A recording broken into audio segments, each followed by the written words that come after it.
I have to give a huge shout out to the work that Sarah Fields is doing on the Carmelo Anthony legal team and his representation. It turns out, obviously, this guy is a huge fraud. Everybody knew that from Jump Street. I wonder how much money he's on the take, how much money he's getting from the Anthony family. I would suspect it's not nothing.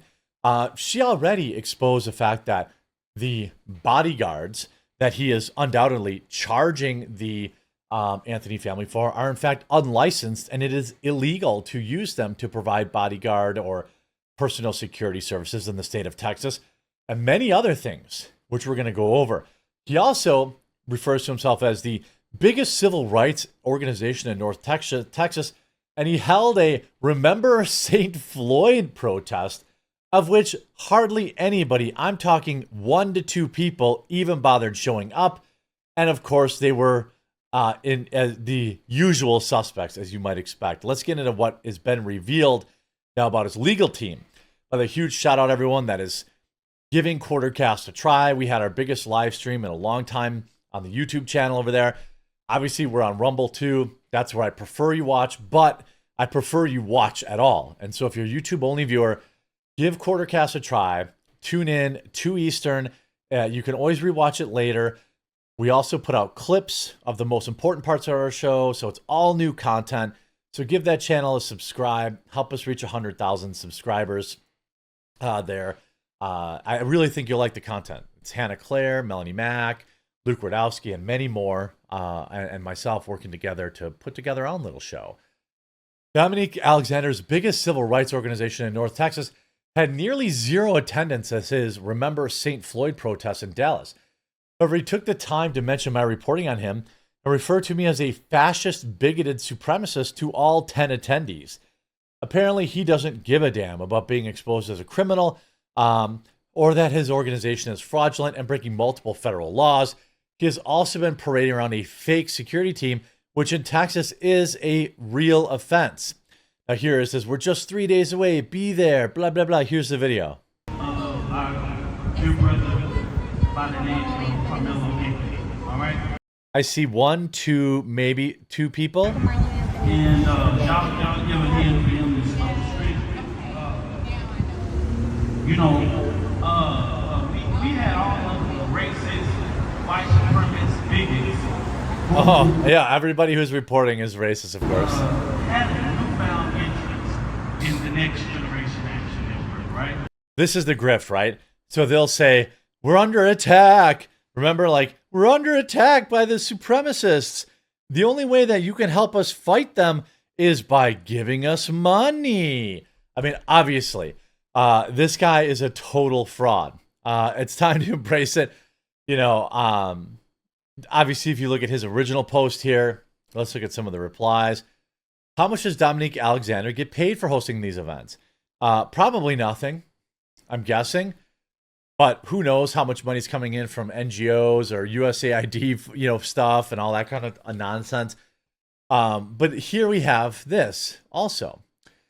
Here you have acting out again.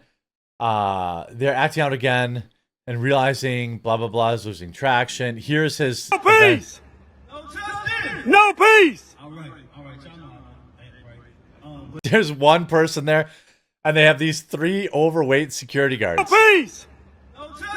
No peace! All right, y'all know.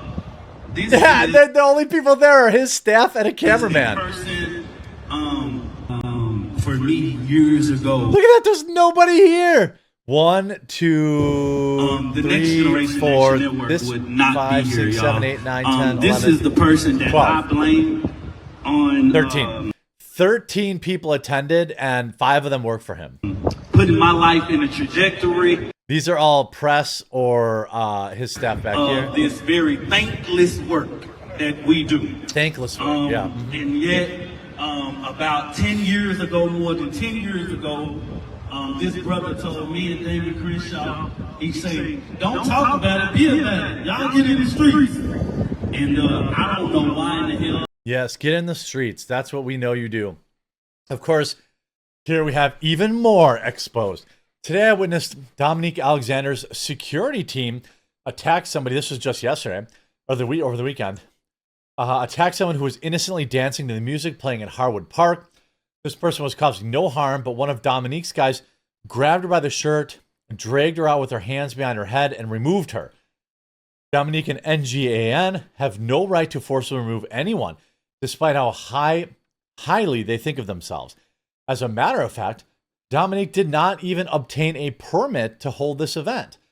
The company that manages Harwood Park had no clue anything was taking place until I inquired about it. I spoke with the director who issues permits, and they were not happy to hear about this event taking place without their knowledge.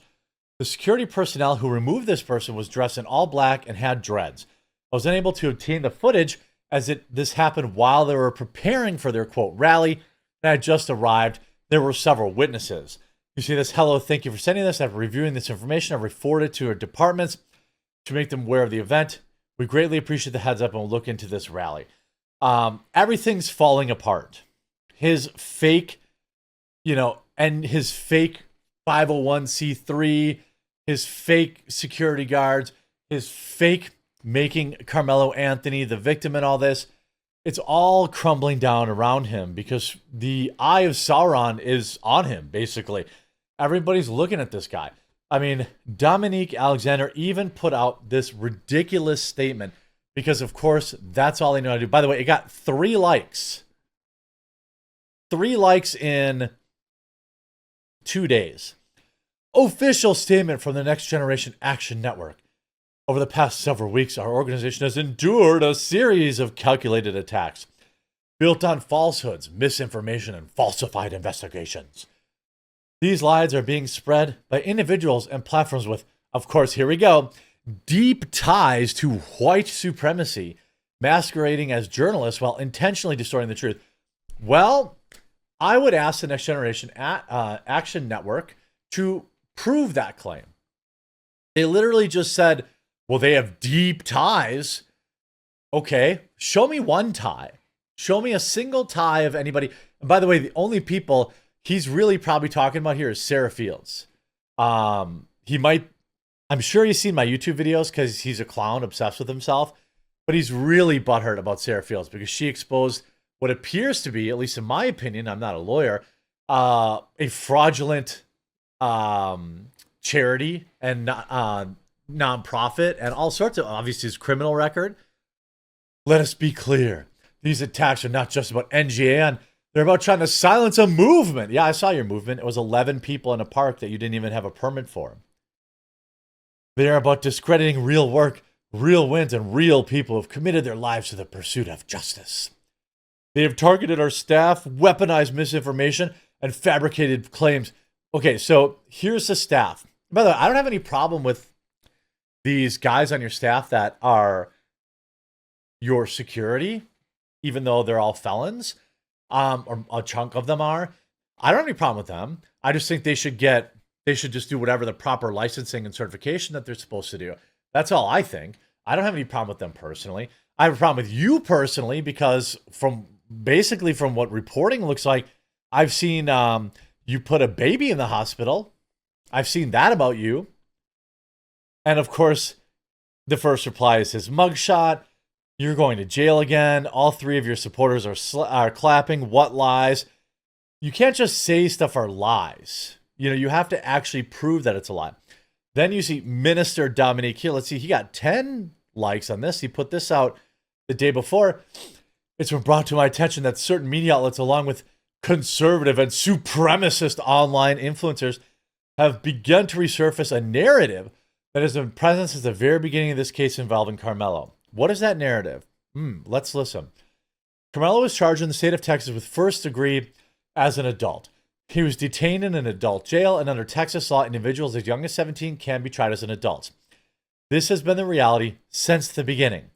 If it had been a juvenile in this court case, most of the court records, proceedings, and findings would be sealed and protected, but none of that is the case here, and it never has been. So he's butthurt. Karmelo's legal team here is butthurt that the internet was reporting a truism. So he's saying, yeah, he is getting charged as an adult. Okay, I made a video about that yesterday. only because I saw other news people reporting on it. I never said that it had changed. I never said he was being charged as a minor and then he was getting charged as an adult. If he's talking about somebody that did, I don't know them. I haven't seen them. NGAN has dealt with this from day one. The same voices that ignored the facts are now resurfacing with this false urgency and malicious intent. They're not here to inform the public. They're here to exploit pain. No, I'm here to inform the public. I'm laughing at your pain, Dominique Alexander. I look forward to your arrest and the dissolution of your fraudulent nonprofits, as it would appear, in my opinion. This is not a new story. Facts hasn't changed. Karmelo will be tried as an adult, period. Okay. Then, of course, Sarah is, it's been brought to my attention that you are a criminal who is actively breaking multiple laws. Your relevance is disappearing into the abyss, along with the 10 attendees you had at your rally today for celebrating an abuser. And very soon, you will be held accountable. The walls are closing in, and I think this guy's starting to panic. I think he thought that mainstream media was going to rally behind him and protect him. But the mainstream media doesn't want anything to do with this case. You know why? It's because it's cut and dry. There is no spinning this. There is no self-defense. That the media knows this. The mainstream media knows this story is a stinker, and that's why you don't see Al Sharpton around. That's why you don't see all the normal race grifters around. You just see nothing. Maybe local reporting. And what they're trying to do, by the way, is bury the story. They don't want anybody to cover it. I will continue to cover it until the day this monster is locked up, hopefully for at least 40 years. I am not optimistic we'll get justice for Austin Metcalf, but I'm still going to cover it, and I'm still going to inform you all. Hopefully you'll tune in on Quartercast. Whether you watch it live or you watch it later, it's still fun and relevant. And again, we also have clips from the shorter portions, so you can watch that. Hope you go subscribe, link in the description, and we'll talk to you again real soon.